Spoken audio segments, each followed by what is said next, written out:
I'm your Rotary Program Chair, and I'm very excited to introduce some familiar faces. We're going to have a trio to present as they decide, so please join me in giving a warm Rotary welcome to Tom Raabe, Geoff Johnston, and Alisa Johnston.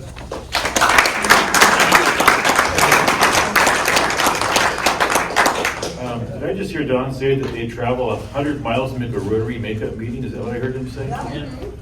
Well, then we should put him on the Concours committee, shouldn't we? He's dedicated, seriously, our travel committee, which we don't have actually. We do committee. Anyway, thank you all. It's hard to believe they're shivering in our coats and fleece jackets that we actually do a car show here right across the street, but we do. Many of you know this, and I see around the room many people who have put many countless hours, as Johnson nicely said, into the Concours every year. And we're heading into our 50th year this year, which is a real special show. We'll talk more about that in a little bit. But how many of you have not been to Concours d'Elegance? Question. One? Good. Great. Well, okay, so we don't have much to say today. We can make it short. But what we really want to talk about today is kind of keep it top of mind, because it's something that we work on all year round on the Concours committee. And Geoff and Alisa and then Alan Stevens, Alisa's brother who couldn't be here today, the four of us run the show now as a committee. We used to have one general chairperson. I did that, I don't know, 3 or 4 times at least in the past. Now we feel it's better, given the fact we're all getting a little bit older. Speak for yourself. Okay. And et cetera, that we should probably share the responsibility of running the show and leading the meetings and things. So speaking of that, there is a Concours committee meeting tonight at 7 o'clock on Zoom. If you haven't gotten the Zoom link, please let me know or give me your email address. I'd be happy to invite you to our meetings going forward. They're a lot of fun. You can have drinks and alcohol when you're on these calls, because they're Zoom calls after all, so it's like a little cocktail hour for us too. So anyway, but we do get a lot done, and there's a lot to do, because every year we've got a big show to put on, and as John said, it's a big production. It really is. There's a lot more to it than meets the eye, which we well know. Oh, I'm reaching the choir on that one. So anyway, what we're going to do is talk about how we did last year. Jim's going to come up and talk to us about that. Jim, are you ready to go and talk about the finances for last year? And then we'll talk about why we do it, our history, and then what's going on right now with the Concours. Where's the Concours committee at? What are we doing? And then maybe a few, I know some of our church people are here. If you want to talk a little bit about what we do, that's fine too. Step right up. We'll get started, and I'll have Geoff and Alisa come up. Or Jim come up first. Come on, Jim.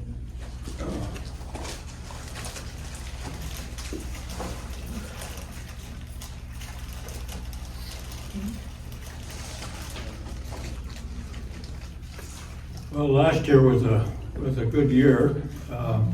We collected over $56,000, and that includes $9,200, which was our steak feed, and that's a new record for the steak feed.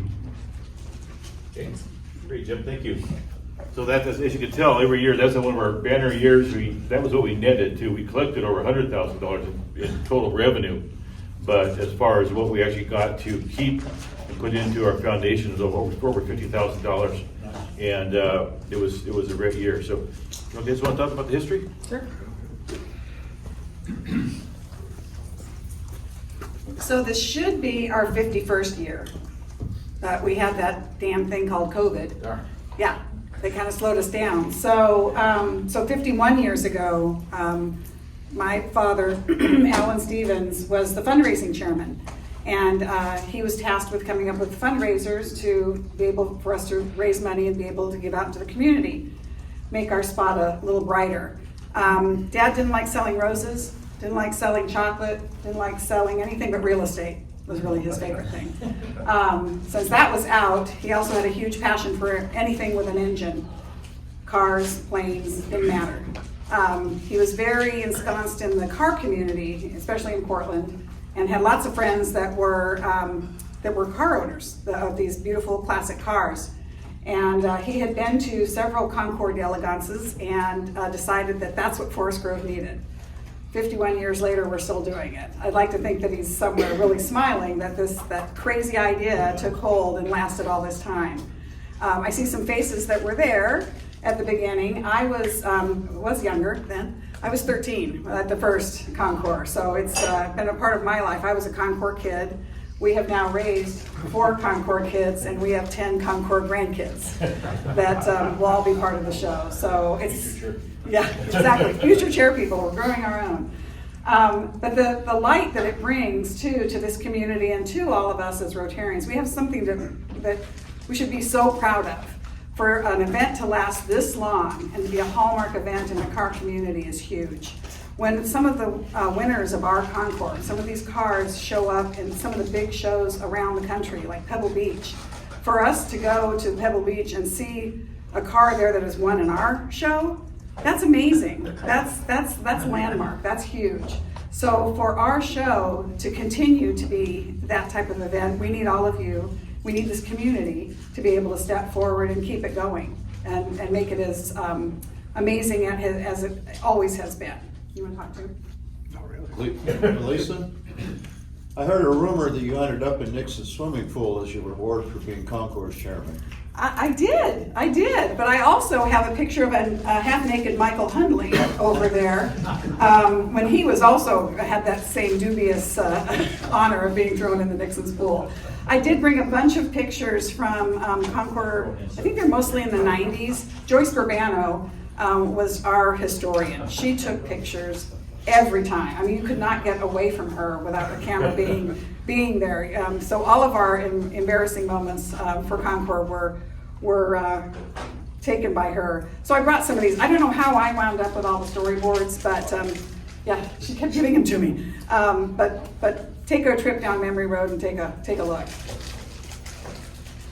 I don't know what more I can say. I've been working on the show probably as long as Alisa has. My dad was a car spotting chairman for a while, then he did registration. And one year I got asked to do the scoring, decide who wins. And so Dad would do the registration.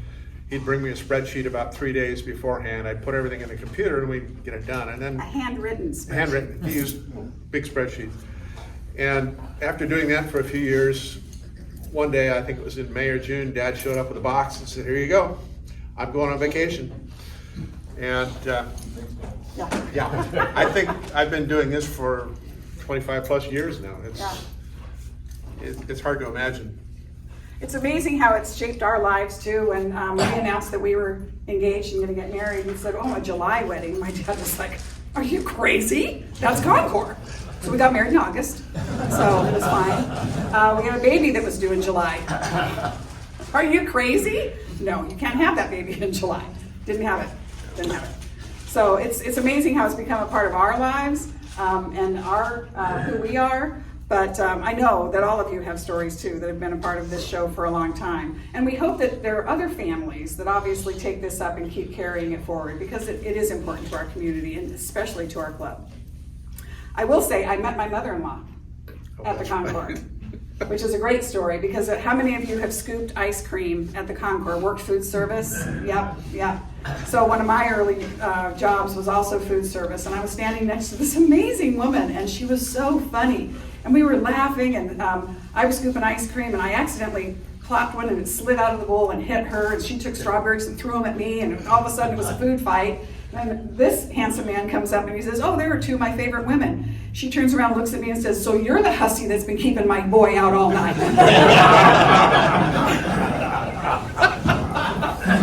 So lots of fun memories.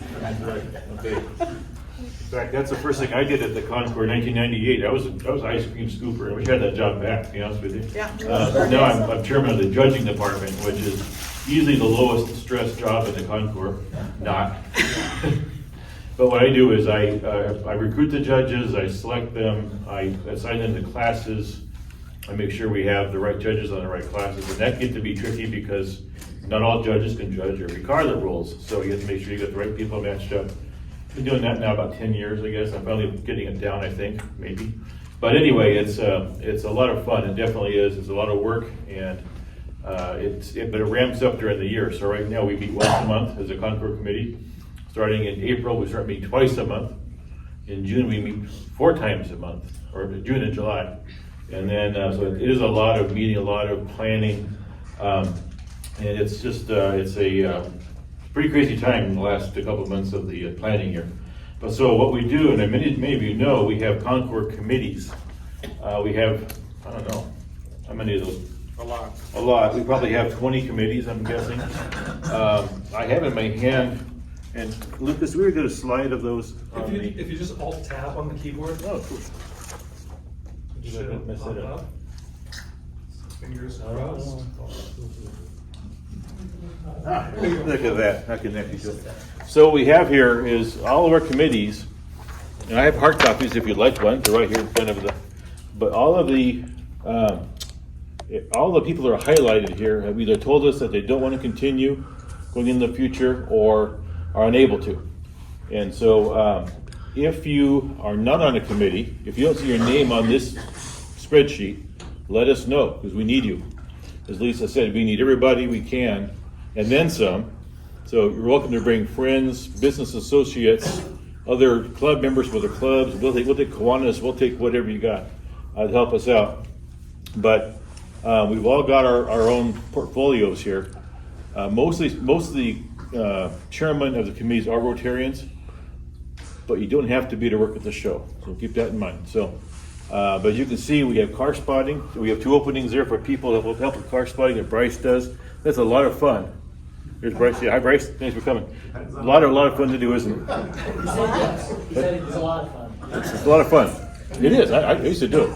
Can I say something Yes, go ahead. about this? Because I put this together. Oh, you're a volunteer chair. Go ahead. Yeah. Just because your name's not on here doesn't mean you're not slotted somewhere to work. Because we had these are the people that are kind of in charge of those committees. And what Tom was saying about people, so some places it's not that they're not going to do it, like Ryan Garcia, he's been in charge of programs and posters, but he no longer belongs to the club, but he may still continue to do that. But we need to kind of think about how we're going to follow him if he steps away from that. So if that's something that you have an interest in, and those are the program books that we make, we might be able to match you up with Ryan and help get that going for the future. Jim's going to step away from some of his duties, Jim Crisp. So there's a lot of things that he does, and probably not everything's on here that he does in the background that we don't even know about.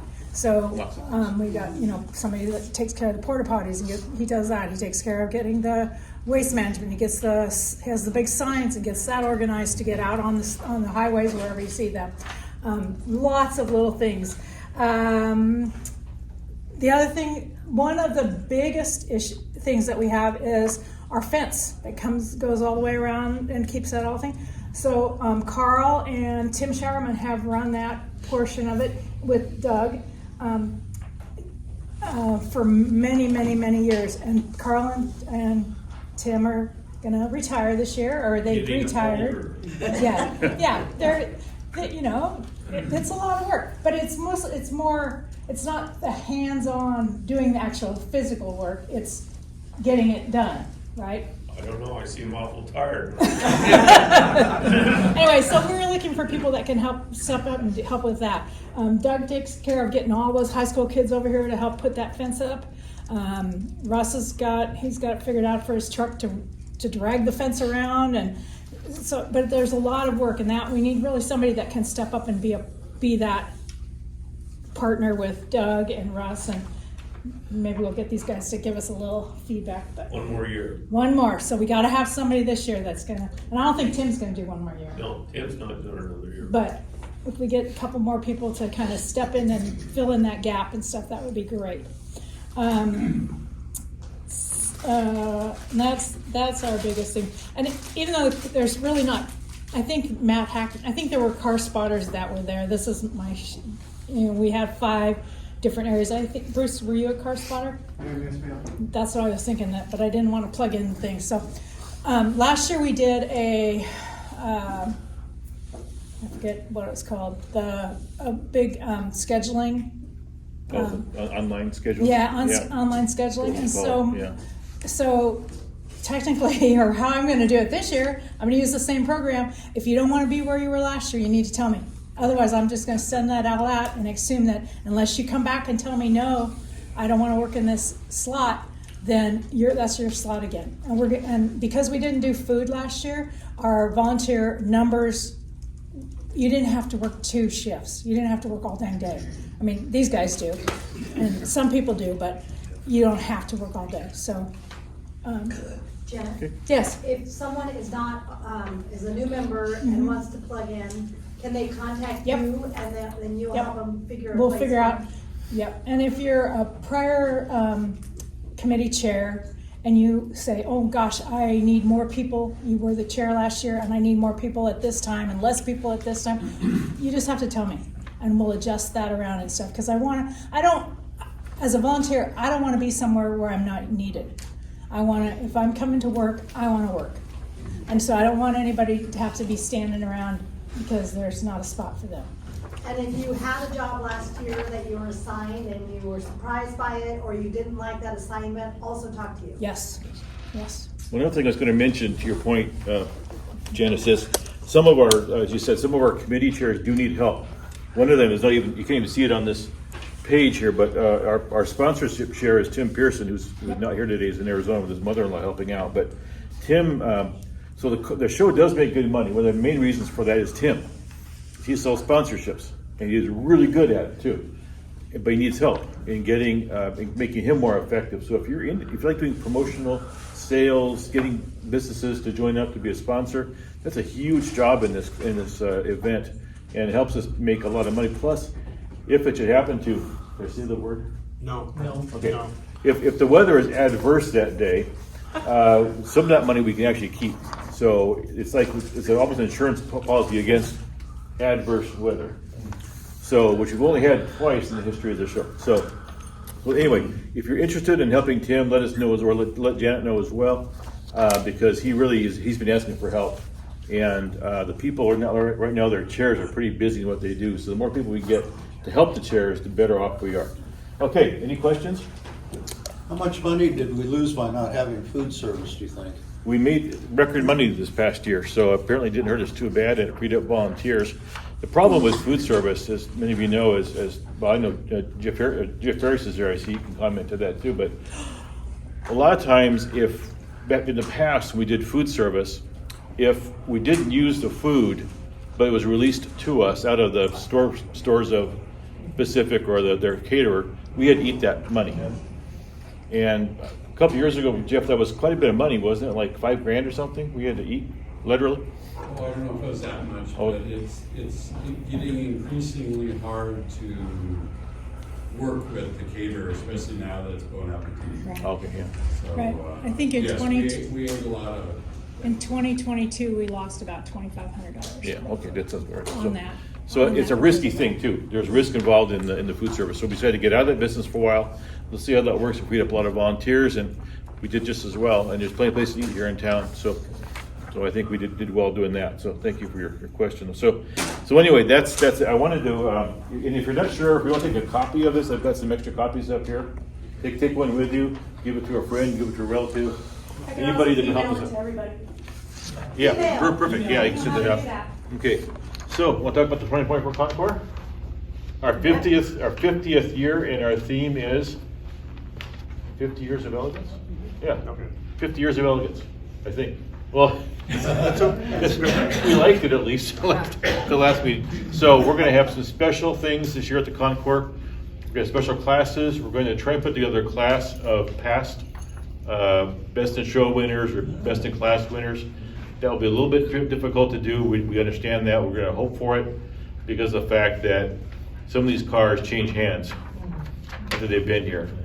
I say most classic cars, except for the one in my garage and one in his garage, are for sale. My wife's first cars in my garage, her Volkswagen and your Buick, are not for sale. At least I don't think it is. But most of them are. Give me the right offer, I'm going to sell this car to you. So we're going to try and track those down. We're going to do 60 years of Mustang, I believe, which will be really fun. And I forgot to read my notes from the last meeting. We had a couple other ones we're looking at doing to commemorate the 50th anniversary. We're hoping for some special entertainment, things like that. So it's going to be a lot of fun. We're excited about it. Plus, next year is the 100th anniversary of Forest Grove Rotary Club. So we can also use that, hopefully, in our promotional materials and get that word out at the show as well. So anyway, that is what we got going on. Are all the committee chairs here? Put your hands up, please. Court, do you want to talk about the Friday night event real quick? Well, We're pretty excited about what we're doing too this year. Have a sec. Come on up. Kurt. I'm sorry I didn't tell you, but I know you like talking about this event, so I didn't figure you'd mind. I'll make it real brief because we haven't got a lot of the final details put into place at all yet, because we have an extremely exciting new fun year ahead of us. The 50th anniversary of this event is a huge deal, and tonight I'm going to be bringing it up and talking about it because we are eligible for the Oregon Heritage Award for events.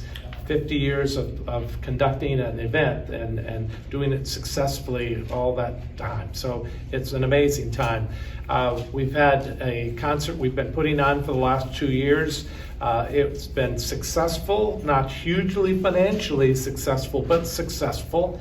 But this year we have a great opportunity, and McMenamin's Grand Lodge and their corporation is sponsoring our use of the concert grounds at McMenamin's Grand Lodge for the Friday night concert. So we have the use of their grounds. We're going to do a really low labor, need event where they're going to be putting on the concert. They're going to be doing all the food service.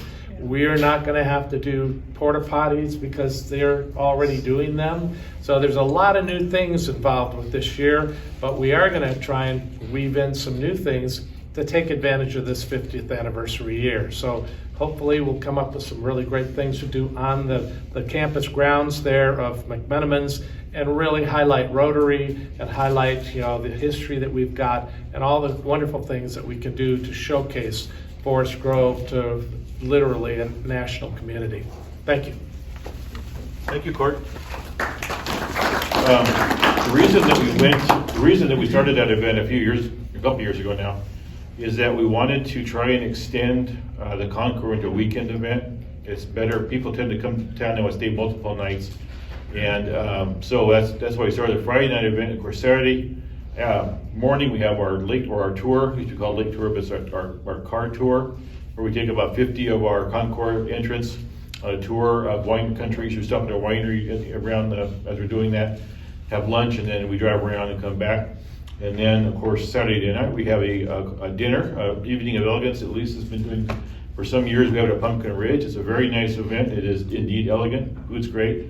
That's an event that our car owners are invited to. Rotarians are invited to it as well if you want to come to it. Meet the people that have the cars. It's really a lot of fun. And of course, all day Sunday is the show. So by the time Sunday night rolls around, we're pretty tired. Pretty tired. We definitely are. When I was younger, it wasn't quite as bad, but now, of course, it's anyway.